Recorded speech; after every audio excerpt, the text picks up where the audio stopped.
السلام علیکم۔ ہم سب مسلمان جانتے ہیں کہ حضرت آدم علیہ السلام کی تخلیق کے بعد اللہ تعالیٰ نے ابلیس سمیت سب فرشتوں کو انہیں سجدہ کرنے کا حکم دیا، اور ابلیس کے انکار کی وجہ سے اللہ تعالیٰ نے اسے سزا کے طور پر زمین پر پھینک دیا، جبکہ حضرت آدم علیہ السلام کو جنت میں بھیج دیا گیا۔ اب ہم سب کے ذہنوں میں اس واقعہ سے کچھ سوالات پیدا ہوتے ہیں جن کے شاید آج تک ہمیں تسلی بخش جوابات نہیں مل پائے۔ ان سوالات میں سے کچھ یہ ہیں: آسمان اور زمین کے پیدا ہونے سے پہلے کیا تھا؟ حضرت آدم علیہ السلام کی تخلیق سے پہلے دنیا میں کیا موجود تھا؟ دنیا تھی یا نہیں تھی؟ دنیاوی چیزوں اور تمام مخلوقات کی تخلیق کی ترتیب کیا تھی؟ سب سے پہلے کون سی مخلوق کو تخلیق کیا گیا؟ انہی سوالات کے جوابات کو سمجھنے کے لیے آج کی یہ ویڈیو ترتیب دی گئی ہے۔ ان سوالات کے جوابات کے لیے ہمارے پاس دو طرح کے نقطہ نظر سامنے آتے ہیں۔ پہلا، اسلامی نقطہ نظر، مطلب اسلامی دلائل، احادیث اور روایات کی روشنی میں ہمارے پاس کیا جوابات آتے ہیں، اسلامی علم ہمیں کیا بتاتا ہے اس واقعہ سے بارے میں۔ دوسرا ہمارے پاس آتا ہے سائنسی نقطہ نظر، یعنی کہ سائنس کی تحقیق اور سائنسی علم ہمیں اس بارے میں کیا بتاتا ہے۔ لیکن آج کی ویڈیو میں ہم صرف اسلامی نقطہ نظر پہ بات کریں گے۔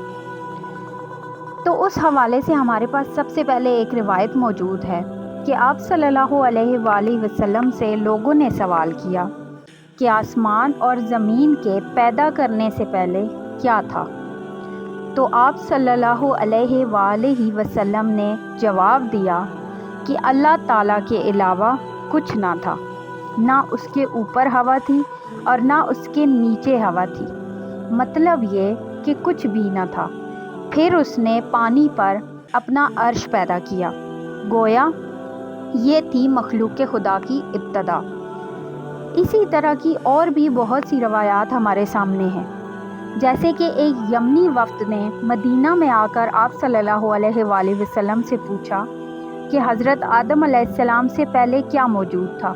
تو آپ صلی اللہ علیہ وآلہ وسلم نے فرمایا کہ کچھ نہ تھا، صرف اللہ تھا اور عرش پانی پر تھا، اور لوح محفوظ میں قلم سے لکھ کر سب محفوظ کر دیا گیا تھا۔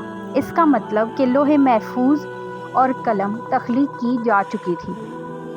اسی طرح ہمارے سامنے ایک اور روایت ہے کہ آپ صلی اللہ علیہ وآلہ وسلم نے فرمایا کہ اللہ تعالیٰ نے سب سے پہلے قلم کو پیدا کیا اور پھر اس سے کہا کہ لکھ، چنانچہ وہ اسی وقت چل پڑا اور قیامت تک ہونے والی ہر چیز لکھ دی گئی۔ یہ روایت بھی اسی بات کی طرف اشارہ کرتی ہے کہ سب سے پہلے قلم کو تخلیق کر لیا گیا تھا۔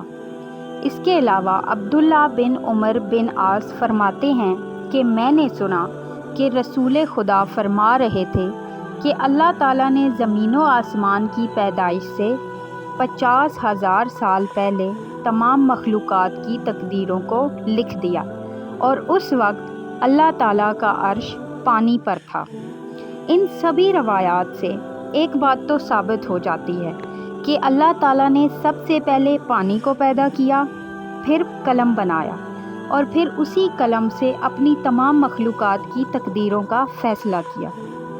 اگر ہم اسلامی روایات کے مطابق اللہ تعالیٰ کی پیدا کی ہوئی چیزوں اور مخلوقات کی ترتیب کو دیکھنا چاہیں تو حضرت ابو ہریرہ کی روایت ہمیں اس بارے میں رہنمائی فراہم کرتی ہے۔